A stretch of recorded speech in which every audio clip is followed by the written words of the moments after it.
Hello and welcome to the Your Retirement Calculation webinar. Our agenda today will cover how your allowance is calculated. This includes going over the 3 factors used in the calculation of your monthly benefit. Then we'll put it all together by showing you an example calculation. Let's begin with the 3 factors that go into calculating your retirement benefit. Your CalPERS pension is a defined benefit plan. This means that your pension will be calculated using a formula. It's not determined by how much you've contributed into the system. Here are the 3 factors that make up the formula that's used to calculate your monthly retirement benefit. The first is service credit, which is your total years of service with all CalPERS employers. The second is the benefit factor, which is the percentage of pay you're entitled to for each year of service credit that you've earned. And the third is final compensation, which is an average of your highest monthly pay rate. When you retire, CalPERS will multiply your years of service credit by your benefit factor, then multiply that result by your final compensation, which will give your unmodified allowance. The unmodified allowance is your basic pension and the highest amount that you can receive when you retire. In the coming slides, we're going to review each of these factors in more detail, starting with service credit.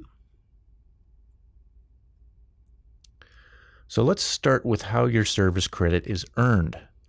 Service credit is earned during your time spent on the job under a CalPERS covered employer.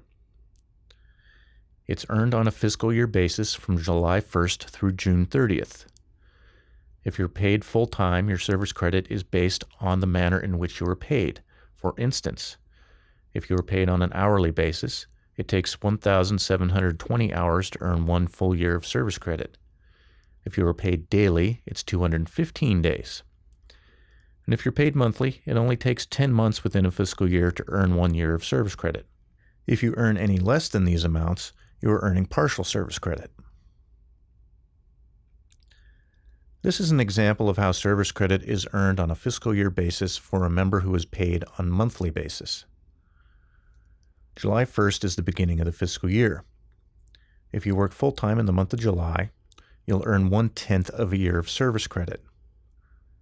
If you continue to work full-time through the rest of the fiscal year, you'll earn another 1/10 of a year for each full-time month worked until you get to the end of April, when you'll have a full year of service credit. Notice that you only have to work 10 months full-time to earn a full year of service credit. Because you've earned a full year of service credit by the end of April, you won't earn service credit in May and June because you can't earn more than a year of service credit in a fiscal year. Now, you may have noticed when you look at your annual member statement that you see a fractional amount of years, something like 22.525 or 7.783. This is because most of us don't start conveniently working on July 1st. Most of us start working partway through the fiscal year. So let's say in this example that you started working full-time in the middle of November. Since you only worked half a month, you earned 0.05 years of service credit for that half month. You then continued to work full-time the rest of the fiscal year. You'll notice that because you didn't have a full year of service credit at the end of April, you continue to earn service credit in May and June. So at the end of this first fiscal year, you would have 0.75 years of service credit. If you continue to work full-time, then the next statement would reflect 1.75, then the year after that 2.75, and so on. We just covered how you earn CalPERS service credit for each day that you work, and you'll continue to earn it through your last day on payroll. But did you know that there may be service credit that you're eligible to purchase? If eligible, in most cases, the earlier you purchase service credit, the less expensive it will be. Let's review some of the most common types of service credit that you may be eligible to purchase. First is a redeposit of withdrawn contributions. If you were previously a CalPERS member, left your CalPERS covered employer, and took a refund of your contributions and interest, once you've come back into membership, you can redeposit these funds and restore those years of service credit. You may have worked for a CalPERS covered employer in a position that did not qualify you for membership at the time. This may have been a permanent intermittent position, a part-time, temporary, on-call, or seasonal type of thing. Now that you're a member, you may be eligible to purchase that as service prior to membership.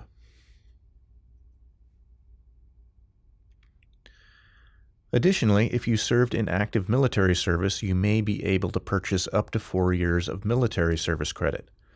All state and school members, as well as members of public agencies that contract for this benefit, may be eligible. You may have served in the military while employed by a CalPERS employer. If you are granted a military leave of absence and then return to CalPERS covered employment, you may be eligible to have service credit for the time served on active military duty credited to your account at no cost. It's important to check into this as soon as you return to work, as this is not done automatically. You must submit the military leave of absence request form along with your DD-214. Now, there's also several less common types of service credit that may be purchased. For example, a layoff, certain types of leave of absences, or time spent in the Peace Corps or AmeriCorps Vista service may qualify. To find more information about purchasing service credit, including eligibility requirements, you'll want to review our publication, Service Credit Purchase Options, which can be found on our website. For military or military leave of absence, review the Military Service Credit Options publication.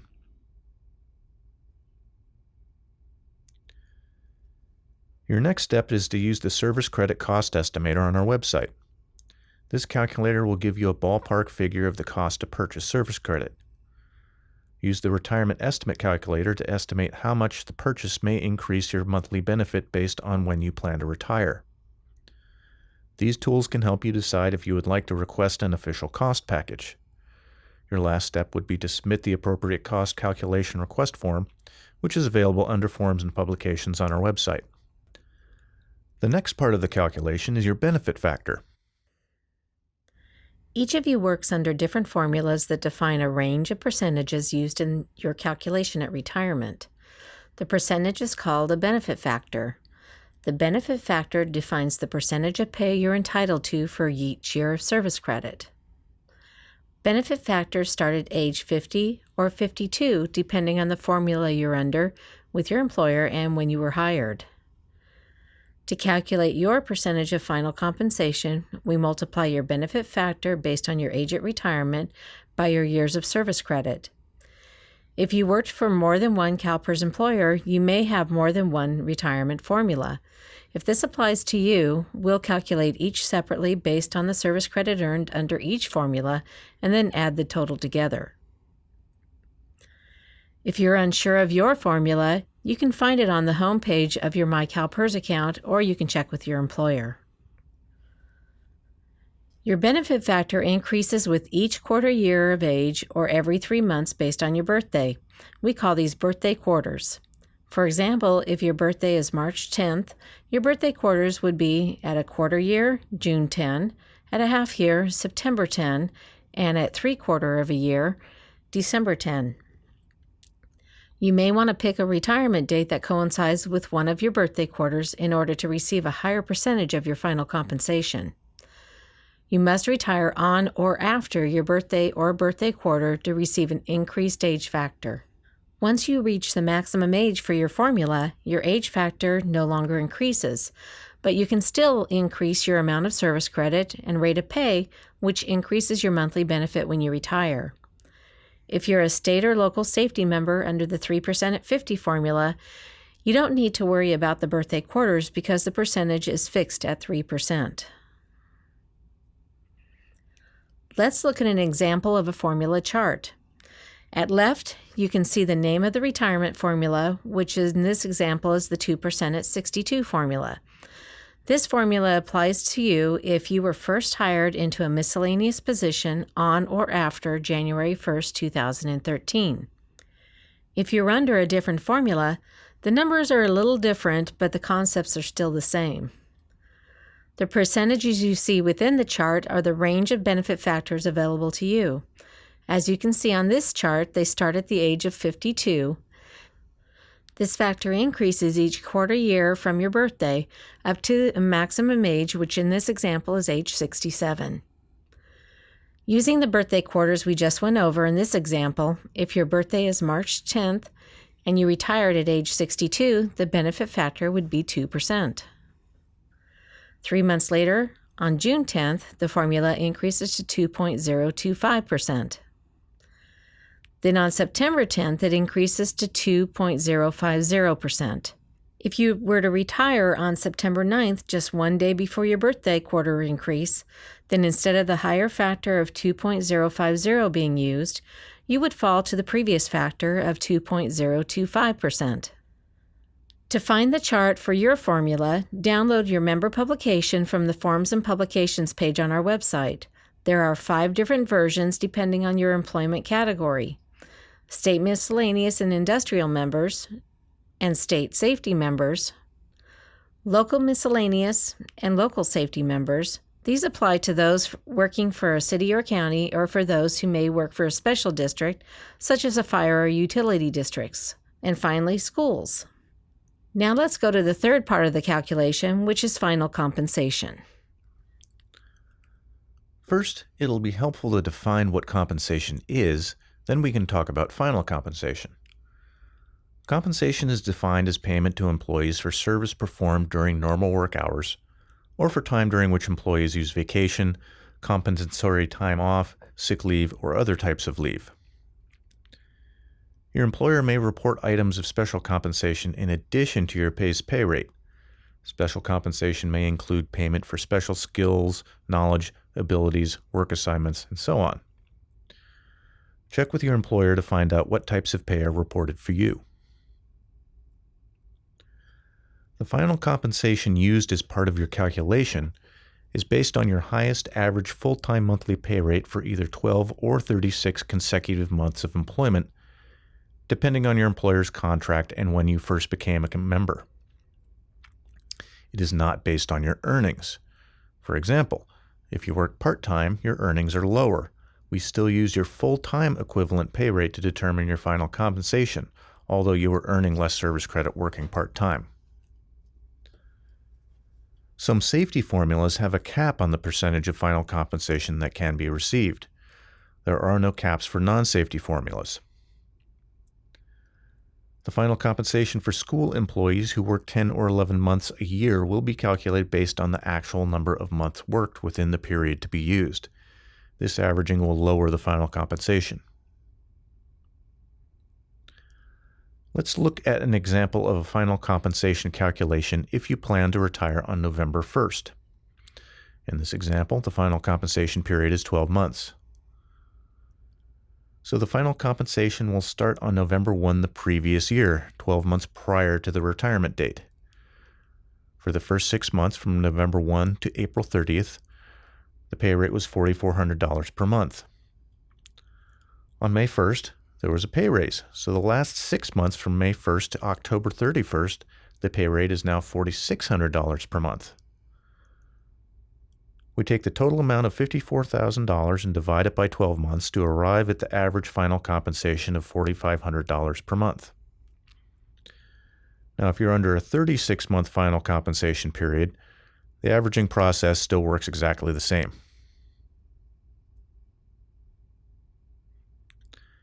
Now let's talk about the final compensation adjustment.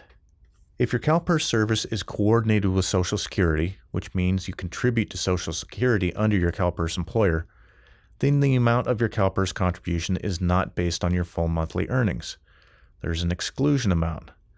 Because of this exclusion amount, you're again not making contributions into CalPERS on the full amount of your earnings. Therefore, an adjustment is made of $133.33 to the final compensation. The adjustment is the same no matter how much you earn. This is a one-time adjustment during the calculation process. It's not a monthly deduction to your retirement check. However, that one-time adjustment will affect your retirement benefit. There's no adjustment made if your service is not coordinated with Social Security. And this adjustment is automatically calculated in the CalPERS retirement estimates. If we use the average final compensation of $4,500 a month we just calculated and subtract the $133.33 adjustment, This results in a final compensation of $4,366.67. This adjusted final compensation is then used to calculate your pension.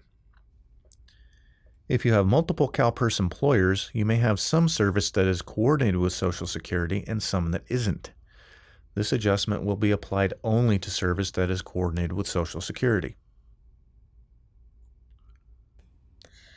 Now that we've looked at each of the factors that go into your pension calculation, let's put it all together. First, a quick review of what we just covered. The retirement calculation is based on a formula, and the three factors in this calculation are your years of service credit, the benefit factor based on your age at retirement, and final compensation. Any increase in one or more of the three factors can mean a higher pension at retirement. To help us make a little more sense of this, let's look at a retirement calculation with some numbers added in. In this example, you work for an employer who contracts for the 2% at 62 retirement formula. You have 25 years of service credit, and the benefit factor is 2% based on retiring at age 62. When we multiply 25 years by 2%, the result is 50%. We then multiply that 50% with the adjusted final compensation of $4,366.67. This provides your monthly retirement benefit of $2,183.34 per month. So what happens if you decided to wait another 6 months before you retire? You will have increased your service credit to 25.6 years, and because you waited 6 months, your benefit factor increases to 2.050. We multiply these together to equal 51.2%. You stayed 6 months longer under your higher pay rate, which increased your final compensation to $4,566.67. When we multiply that by 51.2%, we get the unmodified allowance, or your monthly retirement benefit, of $2,375.58. By waiting just 6 more months to retire, your unmodified allowance, or your pension, increases by almost $155 per month. Now that you know the basics of how your retirement is calculated, you'll want to run your own numbers. The retirement estimate calculator found on your own my.calpers account allows you to run various scenarios, such as what if you took a higher paying position, or maybe you want to see the difference between retiring at age 62 or deciding to wait till age 65. A nice feature is that you can save your estimates to review in the future. This webinar was intended to give you a better understanding of how your retirement benefit is calculated. We hope this information has been beneficial to you. We'd also like to mention that this webinar and all of our previous webinars become available within a couple of weeks as videos on our CalPERS YouTube channel, and this can be accessed from our homepage at my.calpers.ca.gov. Thank you for taking time out of your day to join us, and have a great day.